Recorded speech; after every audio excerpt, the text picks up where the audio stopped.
मैं जीडी में ढंग से पार्टिसिपेट नहीं कर पा रहा था। एक एक एक एंजाइटी मेरे चेहरे पे दिखती थी, मैं बोल नहीं पाता था। अगर मुझे चांस भी मिल रहा है तो मैं तो बहुत फंबल होता था, स्टैमरिंग हो जाती है। और वो सिर्फ डर की वजह से था, ऐसा नहीं मुझे कम्युनिकेशन में दिक्कत थी, तो वो सिर्फ एक डर था। तो मुझे ऐसा लगता है कि मुझे दोस्त बहुत अच्छे मिले। एसएसबी ने अगर मुझे सबसे अच्छा कुछ दिया है तो मेरे फ्रेंड्स, जो मेरा फ्रेंड सर्कल है वो दिया। When ever you get time you just sleep. तुम टाइम ही मत दो अपने दिमाग को सोचने का। मैंने स्क्रीनिंग दी, स्क्रीनिंग खाना खा के आया, लोग अपना एसडी निकाल के उसको पढ़ रहे थे, मैं जाके कंप्यूटर उठ के सो गया। 5:30 बजे 6 बजे उन्होंने मुझे जगाया कि चलो भाई साइक देना है। मैंने साइक दिया और इट वॉज वेरी इंटेंस। मैं बोलूँगा बहुत ज्यादा ग्रिलिंग इंटरव्यू था। वो हर चीज को ऐसे डिग कर रहे थे, and he was asking me to whatever I was saying, he was saying okay give me examples, 2 examples, 3 examples। तो मुझे बैक करने का बोल रहे थे कि हर एक चीज के एग्जांपल्स दो। मैं यार सबसे पहले इसमें बोलूंगा कि मेरे पेरेंट्स का बहुत ज्यादा सपोर्ट है। मैं जब भी उनसे बोलता हूँ मुझे ये करना है, वो उन्होंने मेरे से ये नहीं बोला कि नहीं नहीं हो नहीं रहा तो छोड़ दे। और इसमें सबसे ज्यादा मुझे अगर कोई ऐसा मोमेंट था कि जब मुझे लगा कि आई एम रियली लूजिंग और मैं हार रहा हूँ ऐसे, बिल्कुल जैसे चकनाचूर जिसको बोलते हैं। Have faith in yourself, have faith and don't give up, never give up.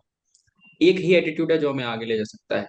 हम फेल हो जाएंगे लेकिन सबका टाइम आता है, और जब टाइम आता है तो हर चीज अपने प्लेस पे अब जैसी होनी चाहिए वैसी हो जाती है। तू बढ़ता चल, तू बढ़ता चल, तू बढ़ता चल। जय हिंद, वंदे मातरम एंड भारत माता की जय। स्वागत है आपका on the Fauji show. Today we have with us very special guest Anshul. Anshul has been recommended twice in his 8th and 9th attempt. काफी पापड़ बेले इसने। NDA, TS, CDS, AFCAT, SSC tech, navy, सब सारी एंट्रीज गया है। फर्स्ट अटेम्प्ट में ही got screened out, then 4 times he has got conference out, फिर उसके बाद screen out 4 times, and then he has finally got recommended in his 8th and 9th attempt. So आज उसके बारे में बात करेंगे, इसकी जर्नी के बारे में बात करेंगे। And he is also the student of our long-term channel friends JCSSB, Yashwant sir and Joshi sir. They're doing a fantabulous jobs, and उनके जो description में I have given all the details, so do check them out. They are giving fantabulous results. Moving on, Anshul के ऊपर आते हैं। He has studied in boarding, फिर engineering, and now he will soon join either OTA और AFA. So let's see. और इसकी journey के बारे में बात करेंगे, सो वीडियो एंड तक देखिएगा। Anshul, thank you so much, bhai, for accepting our invitation. It's an honor and a privilege to host you.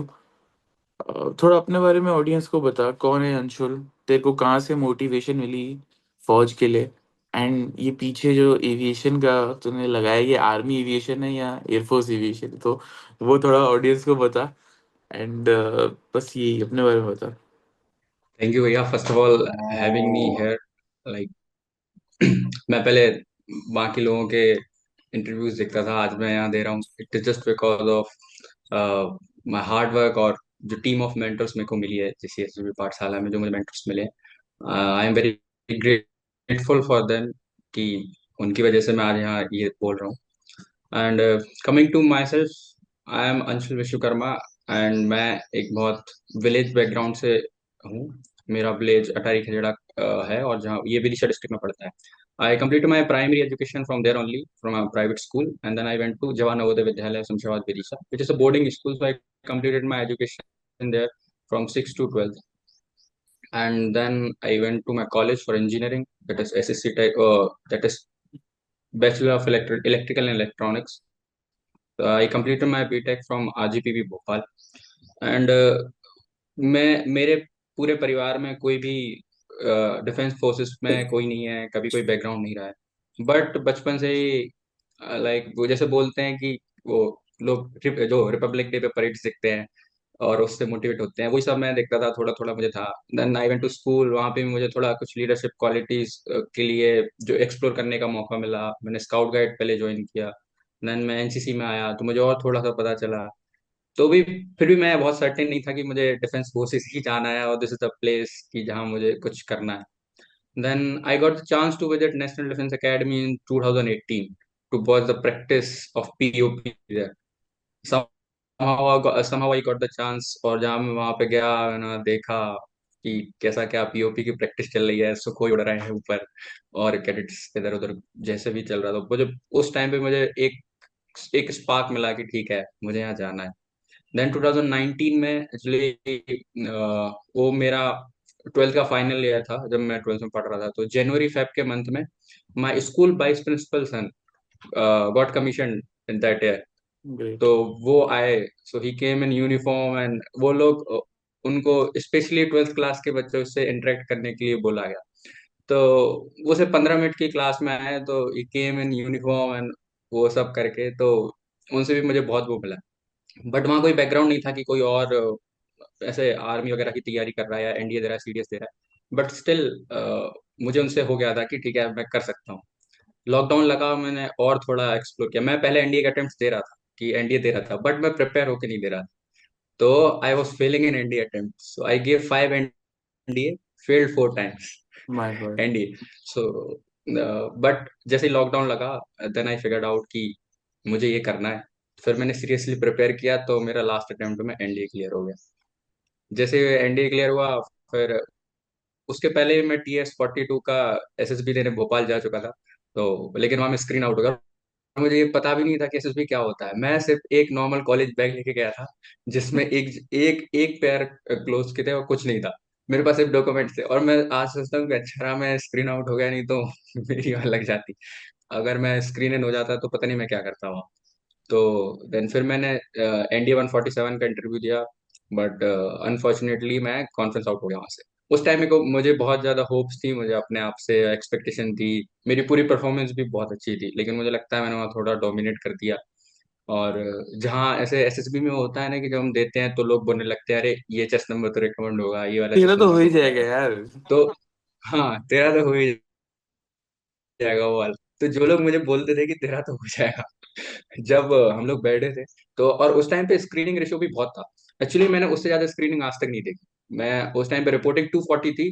तो आप इमेजिन करो कि 101 कैंडिडेट गॉट स्क्रीन। तो माय हम गॉड। लोग लंच करने या डिनर ये करने के वो लिए था बैचेस क्या, में जाते थे। एब्सेंटी हम बैच था बैचेस में क्या जाते ये? थे।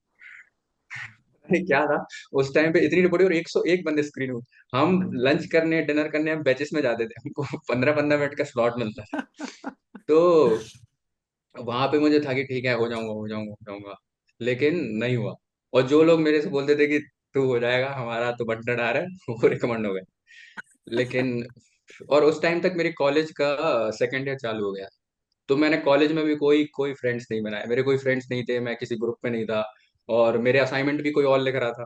मेरे मेरे कॉलेज की फीस भी मेरे फ्रेंड्स एक दो जो बने थे कॉलेज में, ऑनलाइन चल रहा था उस टाइम, वो लोग भर रहे थे। बस मेरे को बता देते थे कि ठीक है तेरी हमने फीस भर दी है, तेरा हमने असाइनमेंट सबमिट कर दिया, तेरे पेपर दे दिए, तू दे दे। बड़े अच्छे दोस्त है यार। बहुत अच्छे दोस्त मिले मुझे। और उस टाइम के बाद फिर जब मैं कॉलेज में आया जब मेरा सेकेंड ईयर खत्म होने पे आया, तब मैंने कॉलेज में फिर एक्सप्लोर करना चालू किया। फिर मुझे पता था कि मैं कहाँ कहाँ लैक करता हूँ, क्या क्या चीज़ की जरूरत है, और कैसे कैसे मुझे करना पड़ेगा। मैंने अपने हाथ पर बहुत चल रहे हैं।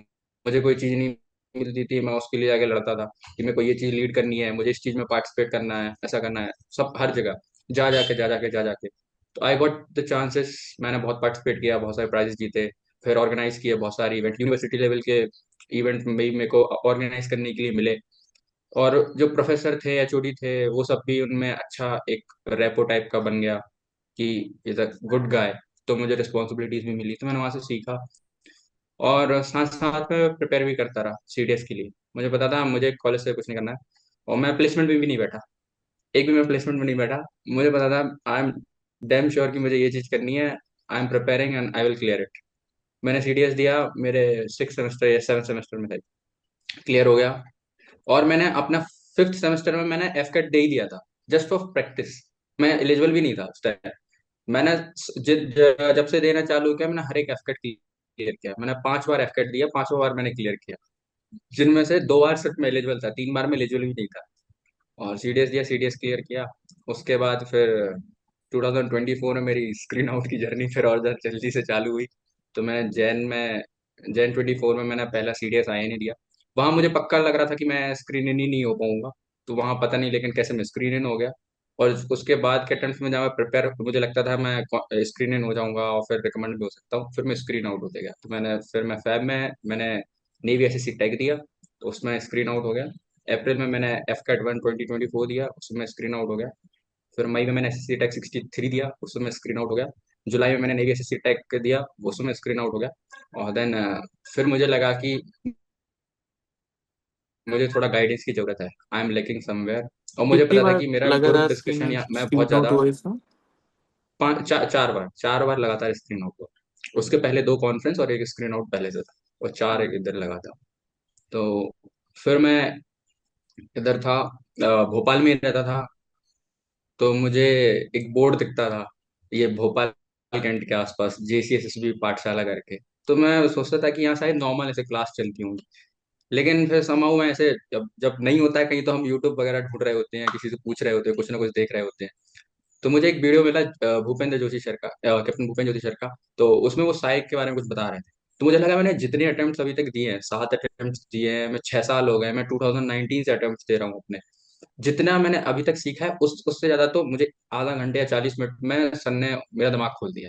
तो मैंने उसके बारे में और मैंने थोड़ा पता करना चालू किया। मुझे लगा ये तो भोपाल की, और ये इसका बोर्ड तो मैं आते जाते देखता रहता हूँ। देन आई इंक्वायर्ड कि सीट मिलेगी क्या सर, क्योंकि मेरे पास नेक्स्ट मेरे पास 4 अटेम्प्ट थे, और मैं बहुत ऐसा था कि बहुत जल्दी जल्दी मांग रहा था सर से सीट।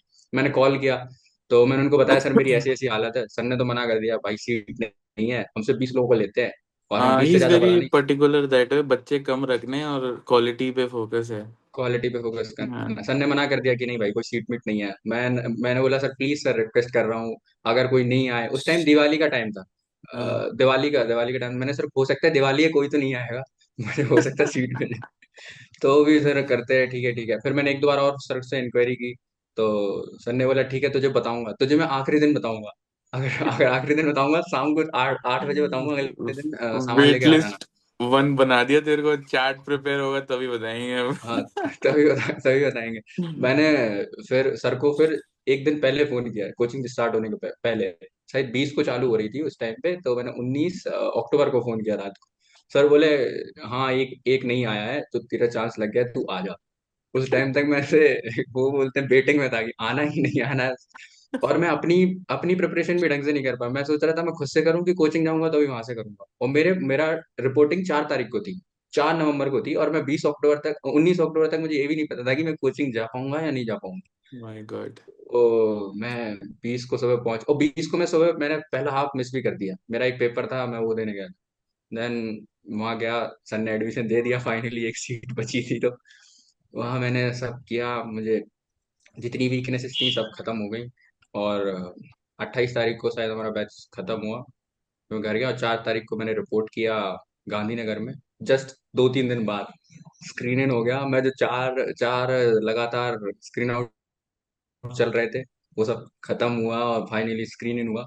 और 8 तारीख को रिकमेंड हो गया, वहां से एक डायरेक्ट मैं। क्वेश्चन है मेरा इसमें, हाँ, ऐसा क्या गलती कर रहा था तू कि 4 बार लगातार स्क्रीन आउट? एक बार लक होता है, 2 बार लक होता है, 4 बार है तो समथिंग मेजर हो सकता है तू गलत कर रहा हो जो ऑडियंस सीखे उससे।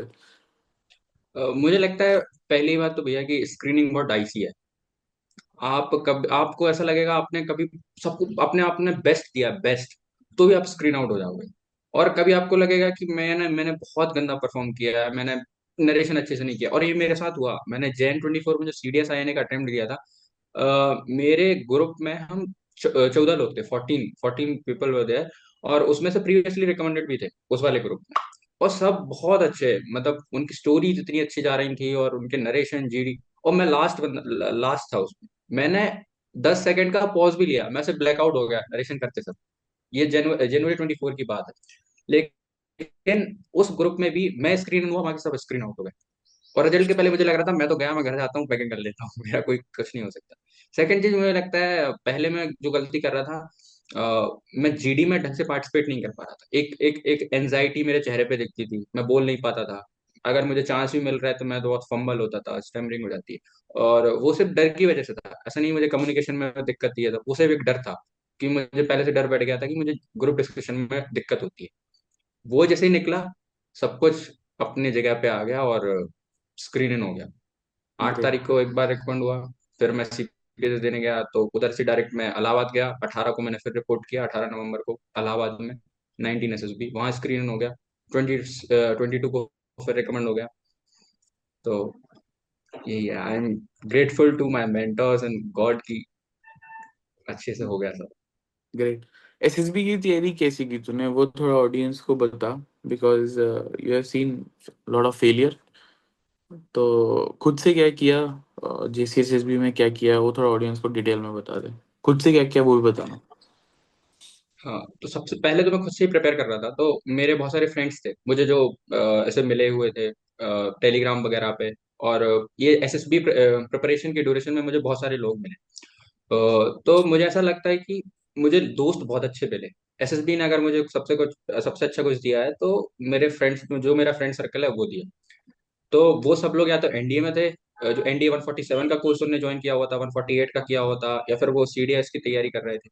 तो उनसे मैं बहुत सीखता था। मैं उनको, मुझे पता था एकेडमी में उनको फोन नहीं मिलेगा, या वो चोरी छुपे किसी का फोन ले ला के मेरे से बात करेंगे। रात को 2 बजे मुझे फोन कर रहे हैं, उनको पनिशमेंट मिली है कि उनको जाके ड्रेसेस चेंज करनी है, और वो बाथरूम में पड़े हुए हैं, वो पता नहीं कहाँ से फोन निकाल के मेरे को फिफ्थ बात टर्म, करने के लिए। फिफ्थ टर्म हाँ, में होंगे। हाँ, फिफ्थ टर्म में उस time। और मैं उनको फोन करके पूछ रहा हूँ, भैया मेरे को बता दो क्या करना है क्या नहीं करना है।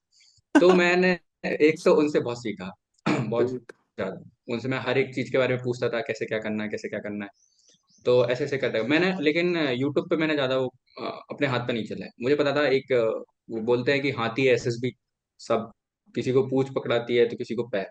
तो मुझे पता एक था बार सबके ये फिर पास से बोलना, बड़ा अच्छा इंटरेस्टिंग है ये, फिर से बोलना क्या है ये। कि एसएसबी जस्ट एन एलिफेंट। जो जो जाते हैं वो या तो किसी को पूंछ पकड़ में आती है, किसी को सूंड पकड़ में आती है, किसी को कान दिखते हैं, तो सब अपने अपने तरीके से इंटरप्रेट करते हैं और सब अपना अपना ज्ञान देते हैं। भाई बट ऐसा सो है नहीं। ट्रू भाई, सो ट्रू। तो उसमें बहुत दिक्कत होती है। आप अच्छा, सबको तेरे को पता है ओपिनियन ले इंटरेस्टिंग लेते हो, पार्ट, आपको सिर्फ लगता है। सिर्फ असेसर्स, सिर्फ कैंडिडेट्स नहीं, असेसर्स भी। इतने असेसर आते हैं चैनल पर, हर बंदा, हर असेसर सर या मैम अलग ही वो चीज बता के चले जाते हैं, एंड ऑडियंस को उसमें छोड़ देते हैं कि अब क्या करना है।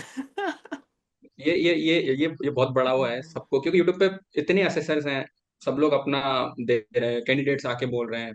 तो मुझे ये बहुत अच्छे से पता था कि मुझे डिस्ट्रैक्ट नहीं होना है। मैं जितने अगर लोगों के साथ ओपिनियन लेता रहूंगा, उसका कुछ नहीं होना है। जब मैं प्रेशर वाली सिचुएशन में आएगी तो मैं सब भूल जाऊंगा और सब कुछ खराब कर दूंगा। तो उसलिए मैंने ज्यादा यूट्यूब से ना करके अपने फ्रेंड्स वगैरह से हेल्प ले रहा था, खुद से प्रिपेयर कर रहा था। और मैं देख भी रहा था अपने अटेम्प्ट्स को एनालाइज कर करके कि मैं कहाँ गलती करता जा रहा हूँ, तो बस उसको सुधारने की कोशिश कर रहा था। तो स्क्रीनिंग वगैरह के लिए तो अब नॉर्मल में ओआईआर वगैरह लगा लेता था, रीजनिंग के क्वेश्चन। अब मैं सीडीएस के लिए प्रिपेयर कर रहा था तो उसमें दिक्कत नहीं हुई इतनी। और मैं 2019 से जब मैं एनडीए अटेम्प्ट देने चालू किए थे, या एनडीए का मैं पढ़ना चालू किया था, तब से मैं जॉय पॉलिटिक्स और इंटरनेशनल रिलेशन मैंने पढ़ना चालू किए थे।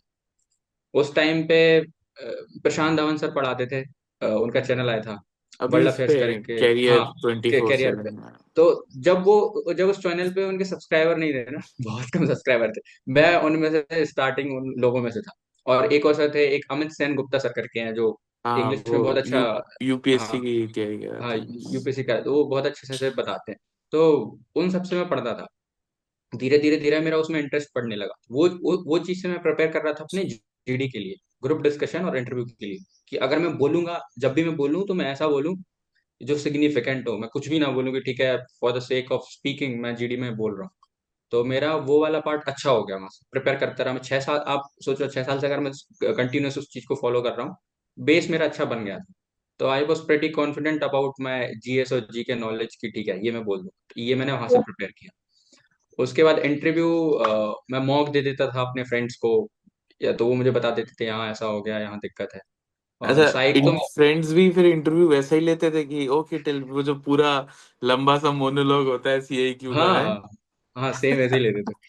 और उसमें वो थोड़ी गंदी मारते भी थे कि ये क्योंकि उनको उनको तुम्हारा उनको बैकग्राउंड तो पता मजा होता चाहिए। है। हाँ, उनको तुम्हारा बैकग्राउंड पता होता है, तुम्हारी पर्सनल लाइफ के बारे में बहुत कुछ पता होता है, तो वो जानबूझ के उधर झूठ भी ऐसे। बोलोगे तो बोलोगे अच्छा साली तेरे को ये बोलना है। हाँ, तो ऐसे मैंने पर्सनल इंटरव्यू के लिए करता था। और साइक मैंने ज्यादा प्रैक्टिस नहीं की थी। मुझे ये कहीं से तो किसी ने बोला था कि अगर आप साइक जितनी ज्यादा प्रैक्टिस करोगे तो आपको दिक्कत होगी। और ये चीज मैं एक्सपीरियंस कर रखा था। इस पे मैं बोलता हूँ मैंने सबसे बड़ा ब्लंडर अगर किया है एनडीए 147 के टाइम पे। मैंने या इंटरव्यू के पहले मैंने इंटरनेट पे जितनी पिक्चर्स थी अराउंड 450 पिक्चर्स जो अवेलेबल थी, मैंने सब पे स्टोरी माय लिख दी। गॉड। मुझे लगता था मैं, मुझे वो डेस्परेशन फेज लगता था मेरा कि वो करना है, आखिरी अटेम्प्ट है, कुछ भी हो जाए, एनडीए जाना है, एनडीए जाना है, एनडीए। तो जो मिलता था इंटरनेट में ना, 450 पिक्चर्स मैंने लिखी। अब मेरा टैट तो अच्छा हो गया, मुझे थीम आने लगी थोड़ी उस टाइम पे, सब कुछ एनडीए, मतलब मैं एनडीए कैंडिडेट के हिसाब से अच्छा लिख रहा था। बट मेरा वैट और एसआरटी मैं प्रैक्टिस नहीं कर रहा था, तो वो मिसमैच हो गया। एसआरटी में कुछ लिखा ही नहीं होगा मैंने, बैट में पता नहीं क्या लिखा होगा, और टैट मैंने अच्छी लिख रहा था। तो ये मैं समझ गया था कि मैं जितनी ज्यादा प्रैक्टिस अगर ज्यादा कर लूंगा तो भी दिक्कत होगी। तो मैं साइक को छोड़ता था, बस मैं दिमाग लगाता था, ठीक है, इधर उधर से। फिर मैं जेसी गया, जेसीएसबी पाठशाला।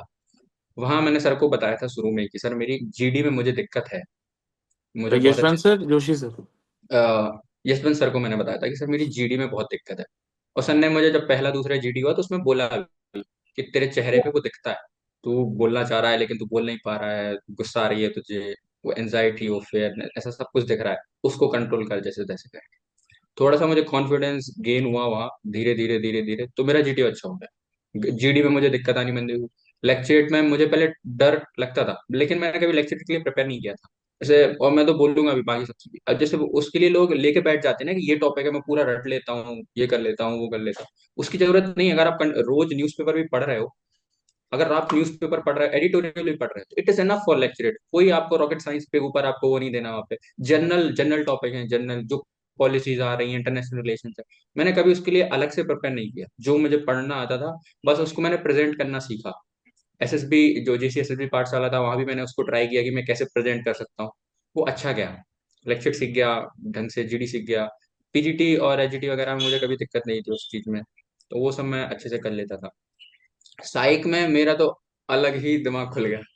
जो मैंने वहाँ गालियां खाई कि मैं कुछ भी लिख रहा था, शुरू शुरू में जो मैंने हाफ साइक टेस्ट दिए या पीपीटीटी वगैरह में भी किया, तो वहाँ जब मेरे को सुनने को मिला तो मैं फिर सुधर गया। जोशी सर पहले काफी डिटेल में आते हैं, उनके साथ हमने दो वीडियोस बनाई है पूरी डिटेल में, दो या तीन आई थिंक। तो बहुत मतलब आई ओपनर है। थोड़ा ऑडियंस को ये बता, जब तू गया एसएसबी के लिए आठवीं अपनी, एफकेट के लिए आई थिंक, हाँ। So now what is going in your mind? अब तू चार बार स्क्रीन आउट हो चुका है, लेकिन अब you have taken guidance and you are more confident, so what is going in your mind? And वो एसएसबी का एक्सपीरियंस थोड़ा शेयर कर। तो सबसे पहले भैया मैं गया तो मेरा ये था, मुझे स्क्रीन इन होना है। ऐसे स्क्रीन इन हो गया तो मुझे ये वाला कॉन्फिडेंस था कि स्क्रीन इन हो गया तो मैं रिकमेंड हो जाऊंगा। ये मुझे बहुत अच्छे कॉन्फिडेंस क्यों आया था, क्योंकि मैंने यहाँ दो इंटरव्यू दिए थे, मॉक इंटरव्यू। दोनों इंटरव्यू में मुझे सर ने क्लियर किया था, दो अलग अलग इंटरव्यू हैं, और उन्हें अच्छे लिए थे, एक एक घंटे के, तो मुझे पता था उसमें क्या ही पूछ लेंगे अब उससे ज्यादा। सेकंड, मैंने जोशी सर ने मुझे दोनों इंटरव्यूज, दोनों जो फुल साइक टेस्ट थे, उसमें एक में बॉर्डर लाइन और एक में क्लियर बोला था। तो मुझे ये पता था कि यार जोशी सर ने मुझे क्लियर कर दिया है तो अब मैं दूंगा तो मुझे फेल तो नहीं करेगा कोई। और जीटीओ में भी अब मुझे कॉन्फिडेंस आ गया था, मुझे जहाँ दिक्कत लगती थी वो फेयर चला गया।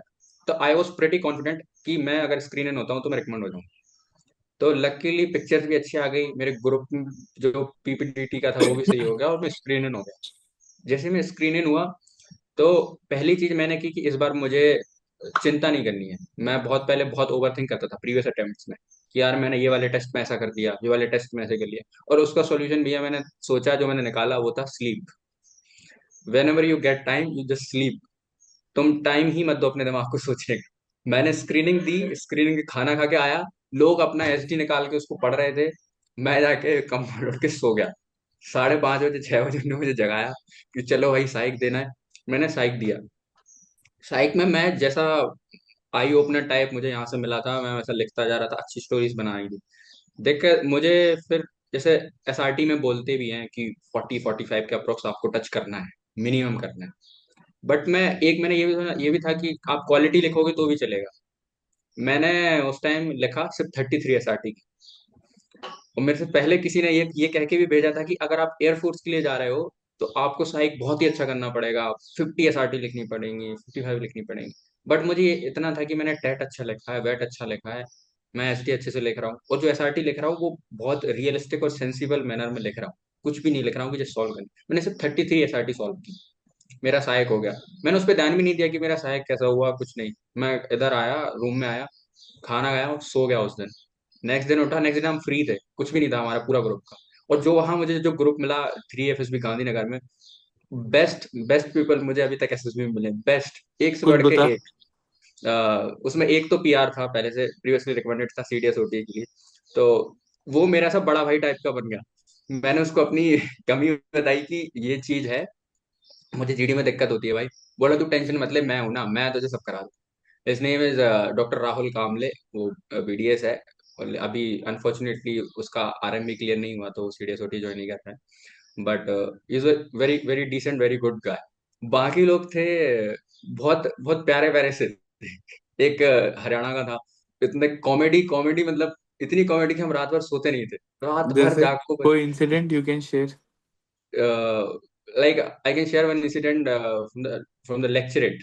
हमारा लेक्चर चल रहा था, अब सबका लेक्चर चलते चलते एक तो हमारे जो जीटीओ सर थे वो बहुत स्ट्रिक्ट थे, बहुत ही ज्यादा स्ट्रिक्ट थे। इवन उन्होंने जब वो इंस्ट्रक्शन देने चालू किया, उन्होंने इंस्ट्रक्शन देना, हम हमारी तरफ देख भी नहीं रहे थे, देख भी नहीं रहे थे, ऐसे उन्होंने जैसे उनका इंटरेस्ट नहीं है, वो थोड़ा स्ट्रिक्टनेस बना रहे थे। उन्होंने पहले ही बोल दिया था, अगर दो लोग अगर इकट्ठे बोले तो I will use my pen and it will cost you your next 6 months, you see what you want to do. तो हम ऐसे डर में थे।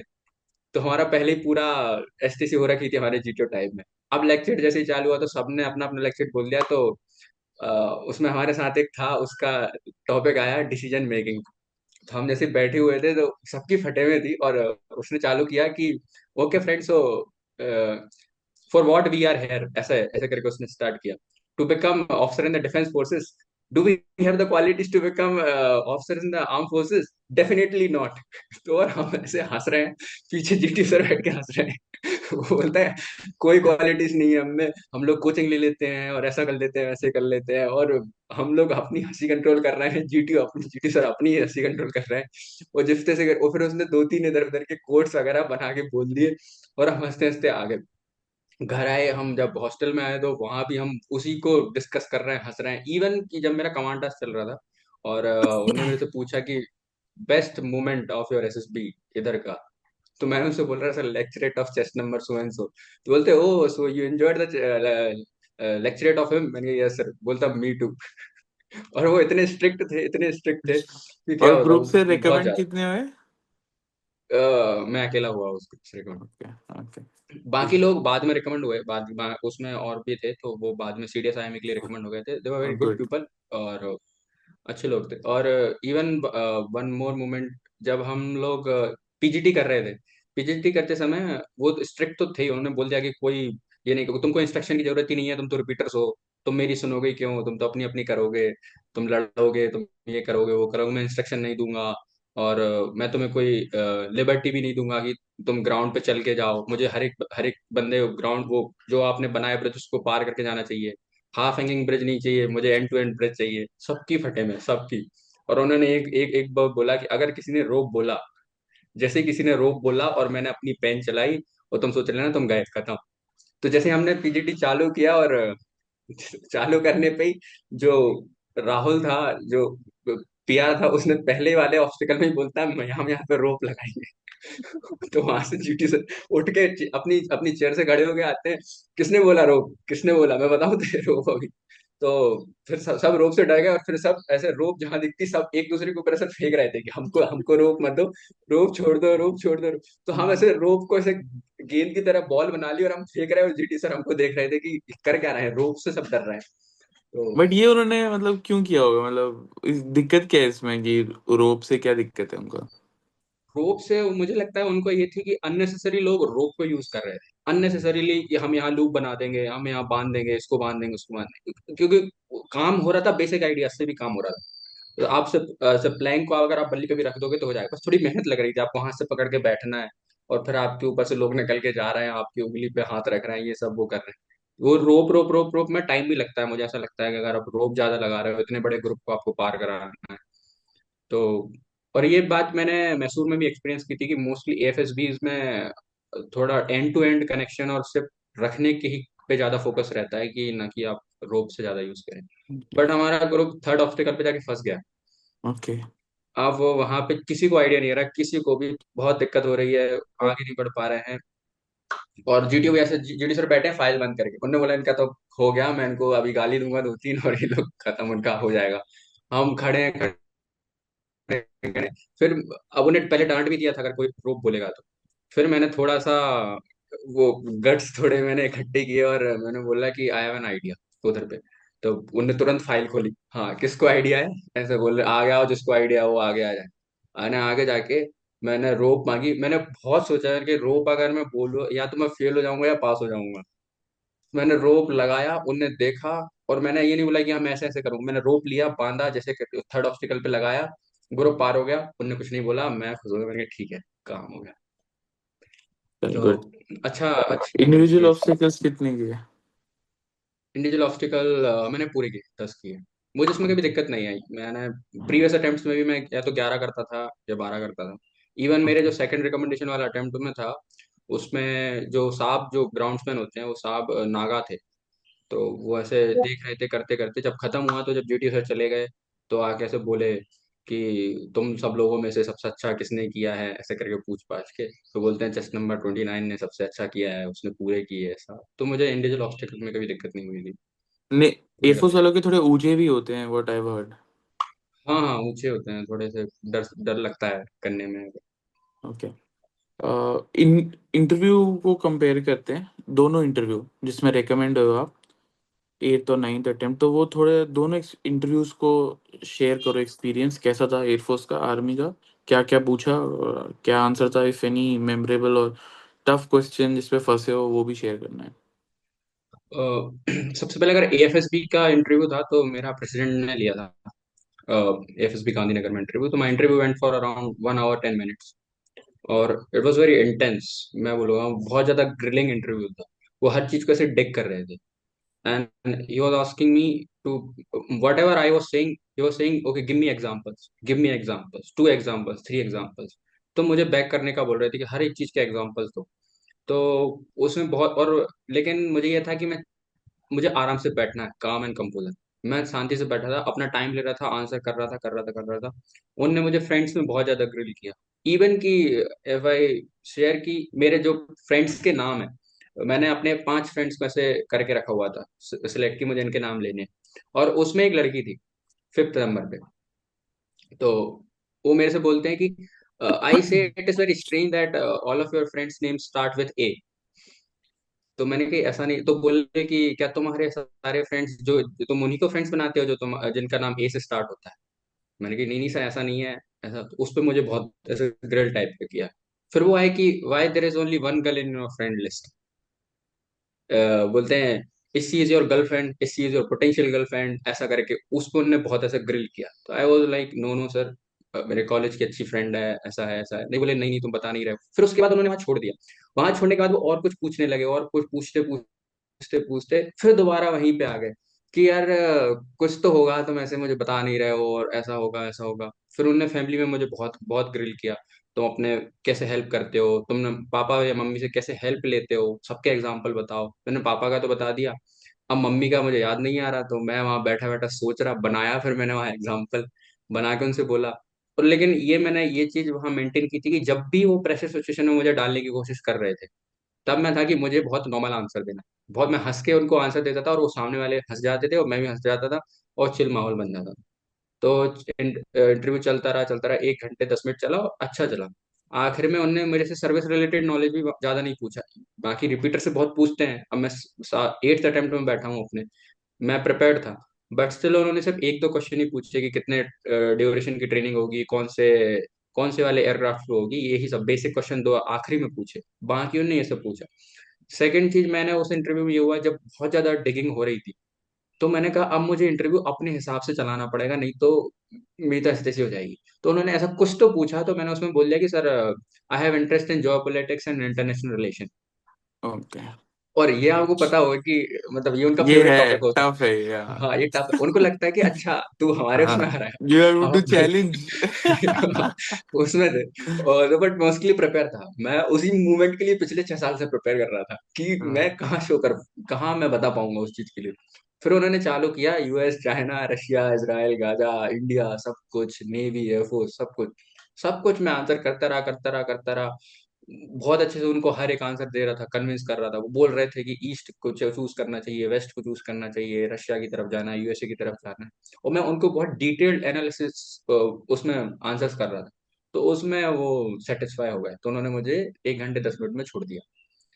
और coming to second interview, which only went for 20 minutes, उन्होंने कुछ नहीं पूछा। उन्होंने मेरे से पहला क्वेश्चन ये किया कि जब उधर हो गया तो इधर क्यों आना है। तो मैंने उनको बोला कि सर दोनों टेक्निकल है, आर्मी ने मुझे मोटिवेट किया था, I want to join army, ऐसा करके। फिर उन्होंने मेरे सेकंड क्वेश्चन बोला कि you will be able to do the training of air force, but I don't think you will be able to complete army training, ऐसा करके। Give me give me 25 reasons that कि तुम इसकी ट्रेनिंग कंप्लीट कर लोगे। अब मैं एक एक करके बोलता जा रहा हूँ, बोलता जा रहा हूँ, तो भी वो नहीं मान रहे हैं। लेकिन वहां मैं थोड़ा चिल था, मुझे पता था आई एम प्रीवियसली रिकमेंडेड, और मुझे अपना बस काम कंपोजर बना के रखना है। तो मैंने ऐसा हंस हंस के उनको, बस कॉमेडी चल रही थी वहाँ, कुछ नहीं हो रहा था। सर मेरे से हिंदी में क्वेश्चन में आंसर कर रहा था, मुझे ग्रिल करते रहते थे। और मैं उनको एक आंसर देता था कि ऐसा, बोलते थे अरे यार ये तो है, ये कोई काम का नहीं है, मुझे और कुछ बता। हाँ, और एक और उन्होंने बोला, जैसे मैं गया तो उन्होंने बोला, this is your PIQ, I have read your PIQ, but please, बोलता please don't tell me what is written your PIQ, tell me something different which is not written your PIQ। And अगर PIQ को बोलोगे तो मैं bore हो जाऊंगा, मैं भगा दूंगा। उन्होंने स्टार्टिंग में घुसते से यही बोला कि जो नहीं लिखा है वो होता। तो मैं जो चीजें थी उनको थोड़ा सा ट्विस्ट करके, उनको स्टोरी काइंड ऑफ फॉर्मेट में उनको बता रहा था। तो और जैसे सेकंड इंटरव्यू में जब वो बोले कि तुम्हारे पास, कैसे प्रूफ करो मुझे कि तुम करोगे।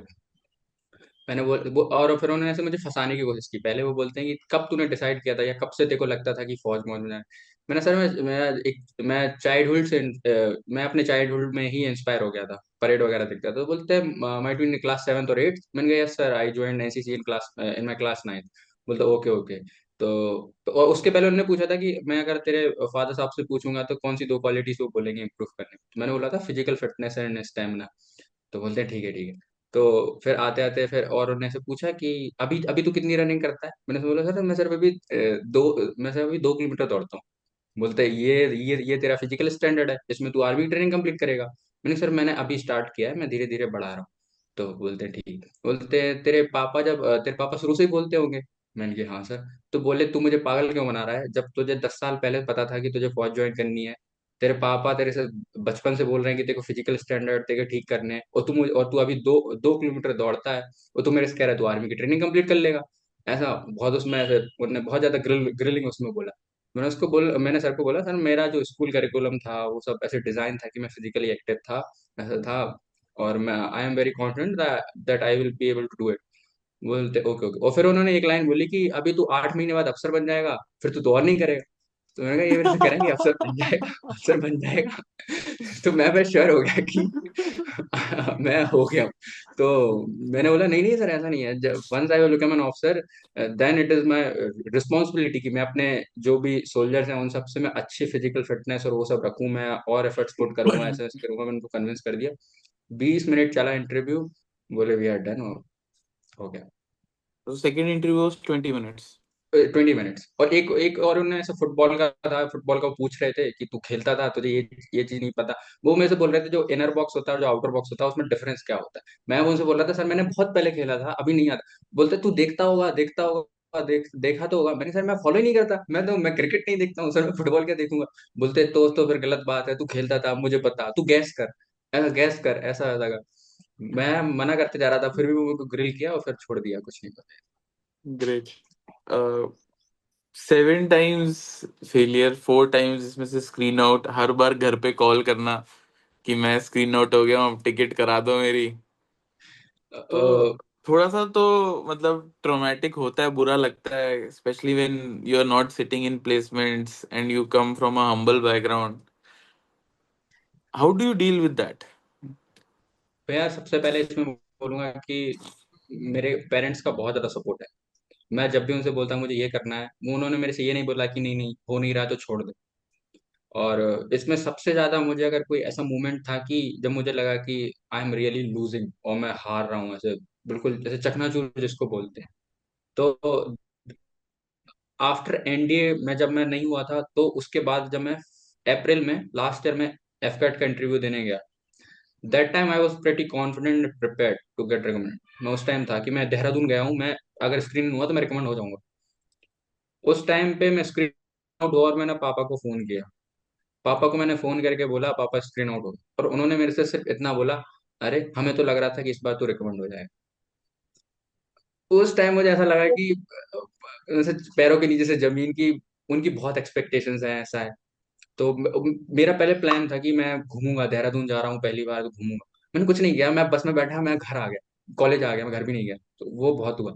और इवन मैं टिकट का भी मैं बताता हूँ, मैं हमेशा उनको फोन करता था कि पापा नहीं हो, बोलते ठीक है आ जा। मैं टिकट करवाते ही नहीं था भैया, मैं जनरल में आया हूँ। मतलब जो वो होते हैं ना कि रियल रिपीटर्स, हार्डकोर रिपीटर्स, वो ऐसा था। मैं जुलाई में मैं स्क्रीन आउट हुआ था, तो मैं 38 आवर्स में सिर्फ जनरल डिब्बे में बैठा हूँ। मेरे पास टिकट नहीं थी, कर्नाटक एक्सप्रेस थी। और 38 आवर्स मैंने कुछ खाया नहीं है, पिया नहीं है, ना मैं पी करने गया, कुछ भी नहीं। कोई सीट भी नहीं थी, जगह भी नहीं थी, कुछ नहीं। वो बस मैं आया हूँ, 38 आवर्स जनरल डिब्बे में बैठ के आया हूँ भोपाल तक। और मुझे वो ऐसा लगता था कि ठीक है, ये यही मेरा स्ट्रगल टाइम। मेरे पास वो फोटो भी है, वो जब मैं बैठा था तो मेरे साथ में एक और था, उसने ऐसे सामने से फोटो ली थी। अभी मैं देखता हूँ तो मुझे लगता है कि ठीक है, वो स्ट्रगल का टाइम था। और मेरे साथ बहुत ऐसे ऐसे इंसिडेंट हुए। मैं एक बार वो बेंगलोर से आ रहा था नीवी टेक के दिन, मेरा फोन चोरी हो गया ट्रेन में। और समहाउ मैं उन्हें उस चोर को पकड़ लिया दौड़ के। मुझे नहीं पता वो एनर्जी मेरे पास कहाँ से आई और वो आई। मैं स्लीपर डिब्बे में, मेरे को जैसे जैसे आरएसी मिल गया था। वो रात का समय था, नागपुर से ट्रेन निकली थी। और वो आया चोर, उसने मेरा फोन निकाला, वो भाग गया और मैं उसके पीछे नंगे पैर दौड़ रहा हूँ और मेरा दिमाग पूरा स्क्रीन आउट के गम में है। और मैं दौड़ के उसको जैसे तैसे के पकड़ रहा हूँ। वो कह रहा है कि मैंने फोन नहीं चोरी, वो दारू पी रखा है, उसके पास कुछ भी हो सकता है, ब्लेड हो सकती है, चाकू हो सकता है, कुछ दिमाग में नहीं चल रहा है। उसको दौड़ के पकड़ लिया। लोग उसको पकड़ भी नहीं रहे। मैं उनसे कह रहा हूँ अंकल इसने मेरा फोन चोरी किया है। लोग अपने मजे में वीडियो बना रहे हैं, कुछ नहीं कर रहे हैं। मैंने उसको पकड़ा, उसको फोन फोन देखा, उससे फोन मिल गया। वो पुलिस वाले को जो मैंने बुलाया कि इसने मेरे को किया है, वो उसको ले गया, उससे 500 रुपये उसने रिश्वत ली, उसको जनरल डिब्बे में छोड़ के आपको कुछ नहीं किया। बहुत कुछ देखा मैंने पूरे अपने स्क्रीन आउट के अटेम्प्ट्स में। लेकिन it was totally worth it. बस एक एक बात थी कि मेरे पेरेंट्स मेरे को सपोर्ट कर रहे हैं, मेरे फ्रेंड्स हैं जो मेरे को बैक करते हैं हमेशा कि ठीक है हो जाएगा। और मुझे वो नेवर गिव अप जो एटीट्यूड था कि करना तो यही है और कुछ नहीं जब है। रिकमेंड हुआ तो घर पे कॉल किया? हाँ, उसका ऐसा हुआ कि उधर उनने जल्दी बोलने नहीं दिया, जल्दी उनने फोन नहीं दिया। तो हम डॉक्यूमेंट्स भर रहे थे, तो मेरे पास जो गेजेटेड ऑफिसर्स वाली जो डिटेल्स हमको फिल करनी होती थी वो नहीं थी। तो मैंने उनसे बोला, वो सर से, वो साहब जो थे, एनसीओ साहब थे, उनसे मैंने बोला कि सर मेरे पास डिटेल्स नहीं। तो मेरे ऊपर बहुत ऐसे गुस्सा हो गए, क्यों आया था फिर, तुझे पता नहीं था कि रिकमेंड हो जाएगा, ऐसे ही आ जाते हो मुंह उठा के तुम, ऐसा। तो बहुत उन्होंने डांटा। मैंने कहा सर प्लीज फोन दे दीजिए, मैं पूछ लेता हूँ। तो उन्होंने मुझे कीपैड वाला फोन दिया, बोले 2 मिनट तेरे पास, और वो साइड में से खड़े हुए थे। और मैंने पापा को फोन लगाया, पापा बोल रहे हैं हो गया, हो गया, हो गया। मैं उनसे बोल रहा हूँ पापा प्लीज जल्दी से डिटेल्स दे दो, डिटेल्स दे दो। फिर जब उनको लगा कि हाँ हो गया, फिर मैंने बाद में बात की तो दे वर हैप्पी। और फिर जब, और मैं, ऐसा भी था कि मैं घर गया ना तो मैं 2 बार रिकमेंड हो गया, एक बार नहीं दो अच्छा, बार हो गया। क्या तो रिएक्शन है घर वालों का फिर? घर वाले तो बहुत खुश, बहुत। और जब मैं ऐसे एक बार हो गया, और मैंने बीच में अपने एक गांव में फ्रेंड को फोन किया, तो वो उसने एक टाइम पे मेरे को बोला कि आजकल तेरे पापा हैं, वो घर से बहुत ऐसे खुश खुश निकलते हैं, ऐसे ऐसे चौड़े हो गए चौड़ हैं। में। तो मैंने बोला जो मैंने गुड मेहनत तो यार। जो की हुई थी, जो जो जो मेरा 6 साल का स्ट्रगल था, मैंने टोटल 19 ट्राइज दिए हैं, टोटल सीडीएस एनडी मिला के। 19 टाइम मैं फेल हुआ, वही सब हुआ, उस सब का मुझे बस यही यही चीज, मुझे यही चाहिए था। 9 एसएसबी मैंने और कर लिया 10 है। Return fail. हाँ काइंड ऑफ ऐसे ही है। मैंने 5 एनडीए दिए हैं, 5 एफकेट दिए हैं, 4 सीडीएस दिए हैं। और बाकी डायरेक्ट एंट्रीज हैं, जो मतलब टेक एंट्रीज है। जब तेरा तो चेस्ट नंबर बोला तो असिस्टेंट ने तेरा रिएक्शन क्या था उस पे? मैं बैठा हुआ था पीछे की तरफ, क्योंकि जो हम लास्ट वाले ग्रुप में थे, हमारी कॉन्फ्रेंस बहुत ज्यादा ज्यादा थी, तो हम लास्ट वाले ग्रुप में थे। तो शुरू में उनने मेरे, और एक और था गांधीनगर में, क्या हुआ कि जो मेरे से प्रीवियस 2 थे उसमें सिर्फ एक एक लोग ही रिकमेंड हुए थे। और मेरे बैच में पहले से प्रीवियसली रिकमेंडेड 4 लोग आए हुए थे। तो मुझे एक डाउट तो ये था कि अगर ये एक एक रिकमेंड कर रहे हैं और जो प्रीवियसली रिकमेंडेड करने हैं दे वर रियली गुड, गुड अच्छे थे, मुझे ऐसा लगता था कि यस वो ऑफिसर बनने लायक हैं और ऐसा अच्छे अच्छे लोग थे। तो मुझे ऐसा लगता था कि यार ऐसा ना हो कि सिर्फ एक दो ही ले ले, पीआर को लेके छोड़ दें। उन्हें वहां फ्रेशर से चालू किया, उन्हें शायद 3 फ्रेशर का नाम बोला, वो बीच में बहुत लंबा गैप, किसी का नहीं आया बीच में, और डायरेक्ट आगे बोले चेस्ट नंबर 48। तो मेरे ग्रुप से उठा मैं, अब मुझे तो ऐसा हो रहा था, मैं तो ऐसे हिल डुल के उठा, पूरे ऐसे खड़े हो गए, लाल हो गया, और उतर के ऐसे वो सीढ़ियों पर पैदल जा रहा था, तो किसी इस वाली कुर्सी से टकरा गया, उससे टकरा गया, स्टेज पे पहुंचा, वहां आंसू टपक रहे हैं, और वो बोल रहा है कि वो जो डीएसओ सर थे वो बोल रहा है चेस्ट नंबर बोलो, और कौन सा अटेम्प्ट था। मैं ऐसा पूरा फंबल कर रहा हूँ, स्टैमर कर रहा हूँ, मैं बोल ही नहीं पा रहा हूँ, और वो भी कह रहे ठीक है, okay okay, take your time. उन्होंने को 2 मिनट दिए, और फिर मैंने उनको बोला कि ये इतना इतना अटेम्प्ट था मेरा, 8 अटेम्प्ट था। वो तो सब फिर फ्लैशबैक्स आ रहे होंगे ना, ट्रेन में सफर करते हुए, रिटर्न फेल होते हुए, घर वालों का रिएक्शन बहुत सुनकर। बहुत बहुत तो बहुत होता बहुत है। ग्रेट यार, ग्रेट, अमेजिंग स्टोरी। अंशुल, बहुत अच्छा लगा है तुझसे बात करके, इतना कुछ सीखने को मिला, and I am sure audience को भी काफी अच्छा लगेगा। जाने से पहले एक last message to the aspirant out there. जैसे तूने बोला 19 times, 19 times you have seen failure. What is your message to the person aspirant out there जो कहीं ना कहीं फेल हो रहा है, रिटर्न, स्क्रीनिंग, कॉन्फ्रेंस? उसको क्या मैसेज है तेरा आखिरी? there is only one message I want to give, like anyone who is preparing for defense forces or whatever examination. It is just have faith in yourself, have faith, and don't give up, never give up. एक ही attitude है जो हमें आगे ले जा सकता है। हम फेल हो जाएंगे, लेकिन सबका टाइम आता है, और जब टाइम आता है तो हर चीज अपने प्लेस पे अब जैसी होनी चाहिए वैसी हो जाती है, और तुमको अच्छे देख, जैसे मैं अगर रिकमेंड हुआ हूँ, मुझे राइट टाइम पे मेरे को मेंटोर मिल गए जब मुझे सच में जरूरत थी, राइट टाइम पे मुझे राइट ग्रुप मिला गांधीनगर में, उसमें ग्रुप में अच्छे लोग मिले जिन्होंने मुझे सपोर्ट किया, मैं रिकमेंड हो गया, मेरिट में भी आ गया। तो it is just about time. मेरे बाकी जो फ्रेंड्स हैं उनका भी कुछ नहीं हो रहा था। There is my friend Anshuman who is currently in IMA, who switched from OTA and to OTA to IMA, and he had chance to go for AFA also. But उसका एक टाइम था कि जब वो बोलता था कि my life is supremely fucked up Anshul, I am getting screened out, conference out. Like he was 7 times conference out, लेकिन उसके पास 3 3 अकेडमी उसने चेंज की। तो it is just about your time and never give up attitude, never give up, have faith, and everyone has like his own individual story and path, आपको वो निकालना पड़ेगा। don't take too much opinion, too much guidance, too much like knowledge की इसका भी सुन लिया उसका भी सुन लिया, just have faith, have one mentor or two mentor, and just have faith in God, and you'll clear it. Great. On that note, thank you so much, Anshul. We wish you all the best for your future journey at OTA or AFA, wherever you decide to go. Also, to all our viewers, please like, share, subscribe. Anshul की कहानी maximum अपने दोस्तों के पास पहुंचाइए, और video and तक देखने के लिए शुक्रिया। प्लीज सब्सक्राइब कीजिए। Do check out JCSSB. They're doing some fantabulous work at Bhopal. They are giving great results. All their links and details are in description, so do check them out. Thank you. Take care. Jai Hind. Thank you.